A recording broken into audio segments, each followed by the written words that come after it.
Maurelle, and girl, in today's video we have yet another note-taking routine video, but this time we're going digital.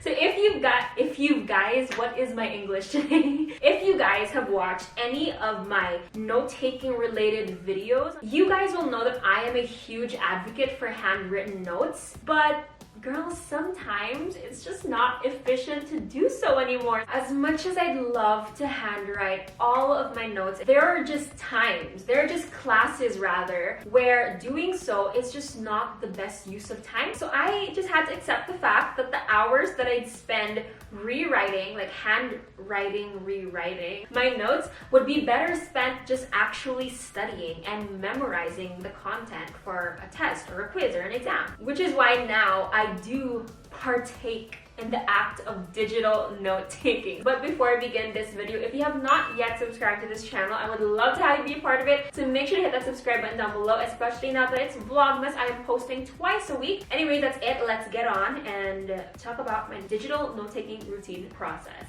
That's a mouthful. So I take my digital notes on Google Docs. So some of you might be wondering, why Google Docs and why not Microsoft Word or Pages or any other like writing software or website? And it really just all comes down to personal I cannot speak in this video, girl. It all comes down to personal preference. I've been using Google Docs since middle school, so I'm used to it. I'm used to the interface. I know all the shortcuts. Plus, it's all online, so even if you switch computers, you can still have access to them without having to transfer stuff. And if you want to search notes from like years ago, you can easily do so, which I honestly still do. Like, I search up like my old psych notes from like 11th and 12th grade, and it's just really great because it's so easy to access. And also, if you like note-taking with friends, I know a lot of people like doing this, like group note-taking. It's really easy to do so with Google Docs. So before I talk about my process, let's do a little binder flip through of my digital notes first to give you a general overview of what they look like.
So I often get questions about how to fit it in the page. So what you want to do is go to File, then Page Setup, and set the paper size to whatever paper size your binder holds. So mine is A5, so I make it A5. For the margins, I make it 0.75 because I don't like having excess space.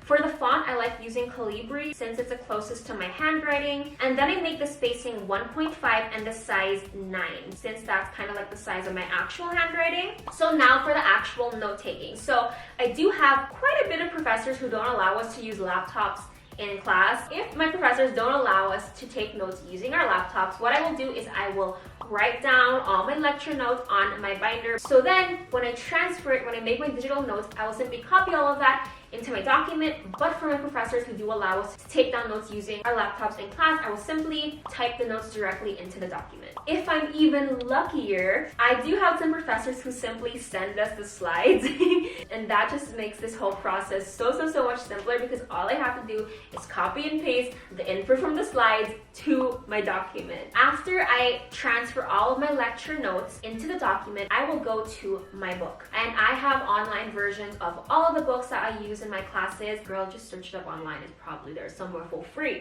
It's really convenient to have the book because then I'll just have the book and my document side by side. And if there are things that my professor didn't include in the slide, then I'll just copy and paste and add it. So I'll just consolidate everything, and then I'll do the same for readings as well. I will put the summary of the readings or the key points of the readings into the document. And the great thing about digital note-taking, the main advantage for me is just the time. It's just so much quicker and you can just copy and paste. But for me, the second big advantage is that you don't have to look at all of your notes or all of your sources at once. Because for me, I want my notes to be a summary of the lecture, the book, and all my readings. I want all the information to be in my notes. So when I study, I don't have to look at my lecture notes, book, and readings. I can just look at my notes in my binder. So the downside is when you do that, when you are handwriting your notes, you need to look at all your sources at once because you need to consolidate it in an organized manner, because you need to make sure when you're writing this section on schemas, for example, you have gotten everything from the book, from your lecture notes, and from the reading. I hope that made sense. But if you do it digitally,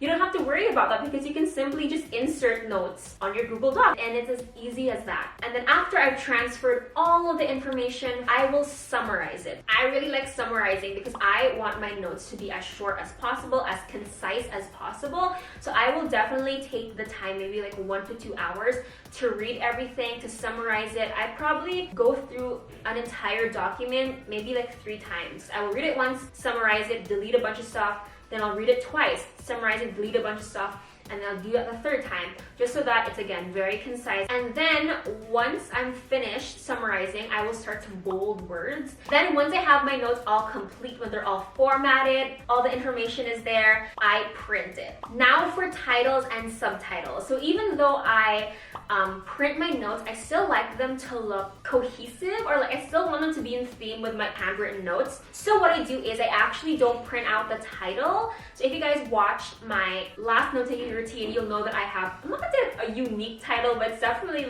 it's a style. The way I write my titles is a style. So I still wanted to have that, so at least my handwritten notes and my digital notes still look the same. So I write the titles the way I would if I hand wrote my notes.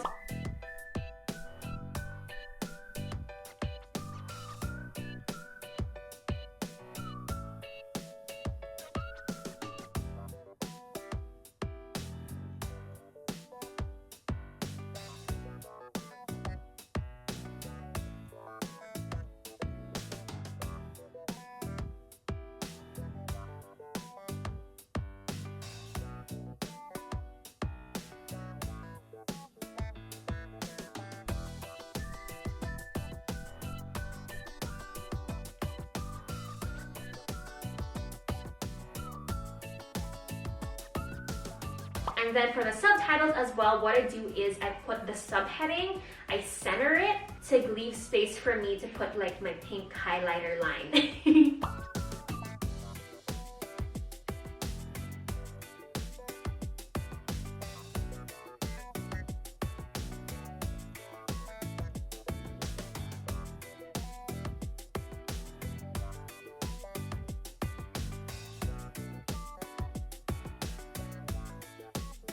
Oh, and by the way, a really good thing about digital notes as well is that it's so much easier to make Quizlets. I know this isn't really part of the note-taking routine, but this is something that I do immediately after I finish my notes. It's so much easier to make Quizlets because you literally just copy and paste, as compared to if you have handwritten notes, you have to type up the term and definition for Quizlets. But for this, it's so easy because it's all copy and paste in.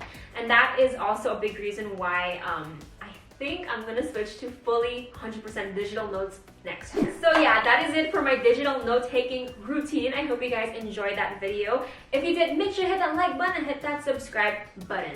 I'll see you next week for another video. Bye, girl!